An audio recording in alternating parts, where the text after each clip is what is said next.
Grabatzen ari garen unean 10:07 diren honetan, gaurkoan Nafarroako lurretatik egingo dugu pilotaren analisia, gogoratuko dugu atzo Ezkurdiak eta Errezustak Jaka eta Albisuren aurka jokatu zutela San Mateo txapelketako amultzoko lehen partida, eta garaipena Ezkurdia eta Errezustarentzat izan zela 22 eta 20ko emaitzarekin, eta honen bestez bikote gorriak pronostikoak bete zituen. Gogoratuko dugu Joseba Ezkurdia Aitor Elordiren ordez sartu zela txapelketan, azken uneko aldaketa izan zen, badirudienez mailabikoak eskuak eta nahiko larri ditu, eta ondorioz Joseba Ezkurdia jokatu eta gainera irabazi egin zuen Beñat Errezustarekin batera. Partidak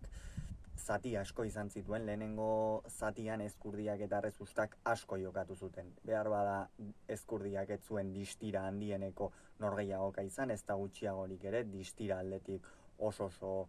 justu ikusi genuen Joseba Ezkurdia, eta lehen zatian erritmoa eurek ipini zuten eta Jaka eta Albisu dantzan ibili zituzten.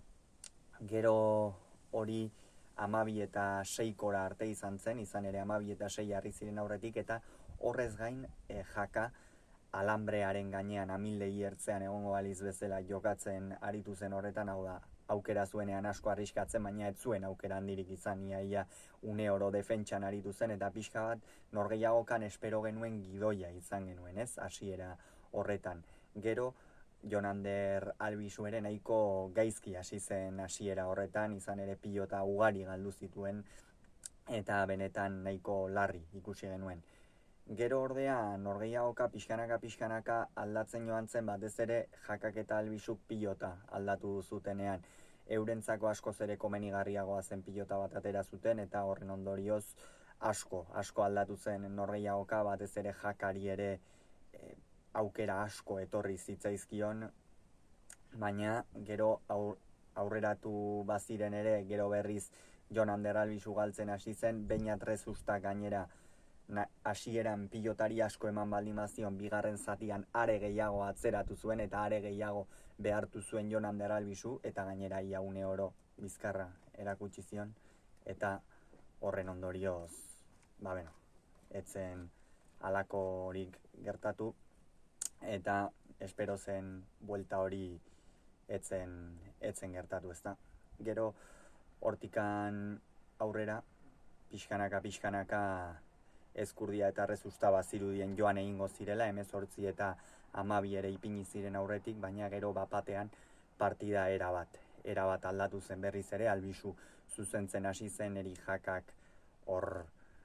asko asmatu zuen, ikeragarri asmatu zuela esango dugu, eta horren ondorioz partidari buelta ematea lortu zuten. Eri Jakak asko jokatu zuen, Joseba Ezkurdia eta Errezusta nik uste pixka bat ere izutu edo egin zirela. Joseba Ezkurdia asko kamustu zen norgehiagokaren zati horretan, eta gero Beñat Errezustak ez zuen asko kentzen, pilota horrekin asko asmatu zuten Jakak eta Albisuk, eta ondorioz partida aurrera eraman ahal izan zuten, baina azken zatian Albisuk bi pilota garbi galdu zituen, eta ondorioz garaipena Ezkurdia eta Errezustarentzat izan zen. Esan bezala, pronostikoak bete zituzten, behar bada espero baino gehiago kostatu zitzaien partida nola joan zen ikusita, eta azkenerako 22 eta 20ko emaitzarekin garaipena Ezkurdia eta Errezustarentzat izan zen. Hauxe izan da, beraz, esan behar genuen guztia, hurrengoan gehiago izango zuen, bitartean ongi izan, agur.